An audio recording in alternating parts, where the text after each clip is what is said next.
Hello, welcome to the first episode of In My Kitchen. Today we're going to talk about Essential Oils 101.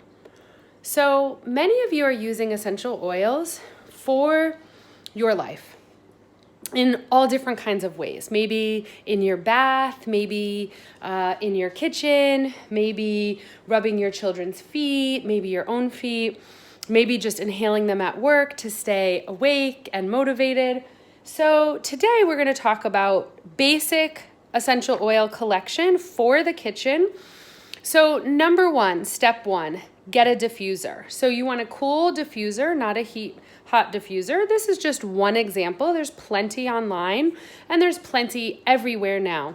Obviously, the cheaper, I have not personally used any at sort of CVS or Walmart or any of those places, Target, but I see them everywhere now. And I think that especially when you're just trying out, just get something that's easy, get something that's accessible, get something that's affordable. The earlier diffusers I have that weren't as high quality, I use for travel, I use in different rooms of the house. So once you get into the habit of using a diffuser, then I say upgrade, invest. But when you're just getting started, don't make it a big fuss. So go to Whole Foods, go to CVS, go somewhere where you can get it. Amazon has them. I literally see them everywhere, Marshall's, TJ Maxx, and grab yourself a diffuser. Sometimes they come with oils. Again, when you're getting started, do the best you can with the quality, okay? So I personally use, these are all doTERRA oils. I have been to where they make the oils, in Salt Lake City. I went to the factory where I saw where they press them, although they do it all over the world, and then they bring them to the headquarters. And that to me feels really good because I know how to use my oils. I've been using oils for 10 years. And so I use them therapeutically. I use them to treat a number of issues with our kids and my family. And so for me, at this point, I am invested in buying high quality, and that's important to me. I also have many mentors who use doTERRA and who are aromatherapists, so I can call them and say, hey, what about this? Or have you heard this? I also have the resource guide here, which is like the encyclopedia, The Essential Life here, which has a bunch of remedies. There's tons of great oils books. There's tons of great information online. I know that it can be overwhelming. My goal today is to give you just some basics to get you started. So number one, get a diffuser. Number two, reach out and find yourself maybe one or two people who you know who use oils, who can help mentor you. If you live in DC, feel free to reach out to me. I'm happy to work with you. That's what I love about people coming to the kitchen and using my oils and being able to smell things before they purchase them. So number one, buy the diffuser. Number two, get a buddy, a mentor. Also, a buddy who uses them, she can probably give you, let's see, I don't have any right here. They're in the back. But little containers, or help you get a few samples so you can get started and see what you love. Here are the oils that I'm going to recommend that you start with just as a base. So when we're using essential oils for an Ayurvedic prescription, we want to think about how we're feeling and use the opposite oil to counter how we're feeling. So let me give you an example. It is kapha season here in DC, which is earthy, heavy, moist, spring, wet, and people feel very heavy. They have a heaviness through here. That's when allergies come in, and that's where you see people feel, oh, I feel so tired. What do we do to counter that? Lemon, lime, grapefruit, orange, any citrus. So think about citrus oils. Think about the scent of citrus. Think about where the citrus is on the tree, right? Up high, right? It's uplifting. So when we're feeling tired and heavy, this morning in my diffuser here, I have lemon and grapefruit and peppermint. Mint is cooling and uplifting. Mint, peppermint, spearmint, wintergreen. These are nice to diffuse in the morning as a way to invigorate and wake up. Especially if I'm the first one up and I come down and I set the tone in the kitchen for how our home smells and feels. So citrus, uplifting, okay? So you want to get one or two citrus oils that you love. Lemon, lime, orange, grapefruit are some to start with that are wonderful.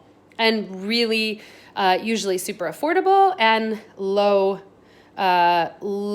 commitment, and there tend to be they're really great oils for lots of people. I don't tend to find people who can't tolerate lemon, lime, grapefruit, or orange. Okay. Next is middle. So here we go, pitta, fire, right? So it's super hot out.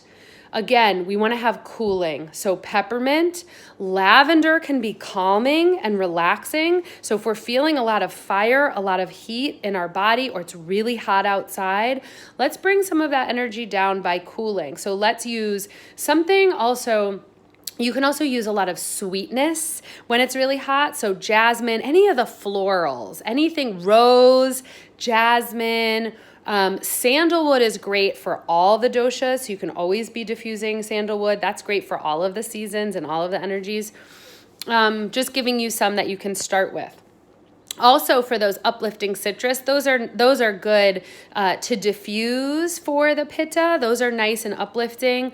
Can be if you're actually eating them, that like eating your lemon or eating your grapefruit, that can actually be pitta, fiery, aggravating. So when we're just talking about we're just talking about the diffuser today, not the internal consumption, okay? Next, vata. So vata is windy, vata is air, vata is constantly moving. So think about what's the contrast of that. Cedarwood, sandalwood, vetiver, frankincense, these heavier, spiritual, grounding. Most of the oil companies have blends that can help with this, things called grounded or balance. But these heavier ones, I'm just looking to see if there's any. Clary sage can be really grounding. It's wonderful for women at every stage. PMS, menopause. It's kind of the women's oil. So that should be enough to get you started. Let's review. Number 1, get a diffuser. Number 2, get a friend who lives locally where you guys can share oils and share information. Number 3, learn the basics of what you and your family like and how to use them based on weather and your own energy and your own how you're feeling today. So remember, if you're kapha, heavy, then you want to use an uplifting oil to balance the heaviness. If you feel a lot of pitta, fire, you want to use cooling and sweet. So peppermint and any of the flowers. Peppermint or any of the flowers are cooling. And if you're feeling really overwhelmed, anxious, it's very windy and cold, you want to use grounding, sandalwood, cedarwood, frankincense, any of the earthy, also the furs, you could use those. Think of all those like white fur, Douglas fir, any of the furs, anything that's very, think of those holiday scents. Those are really great. Also on that line, cinnamon, ginger, those warming smells are great for bringing the vata down. Okay, I hope this was helpful. Give me an email, shoot me an email, pleasance@littleom.com, and let me know what diffuser questions you have, what oil questions you have, and have fun with it. Part of an Ayurvedic creative lifestyle is playing with the combinations. So, get one maybe of each, like get a lemon, get a sandalwood or a lavender, get a peppermint, get a frankincense, and then blend them. Mix them up a little and take some deep breaths in your diffuser. See how it feels. Get your kids, get your family, get your spouse, get, the people at work involved if you have it at work. And this diffusing oils daily is part of my morning routine. So I come down and diffuse the oils so that I'm really setting my senses, right? Ayurveda is so much about our senses and sensual living, and it's a wonderful way to activate the emotions, to uplift my spirit, and to really just be present with my life. So good luck. Let me know how it goes.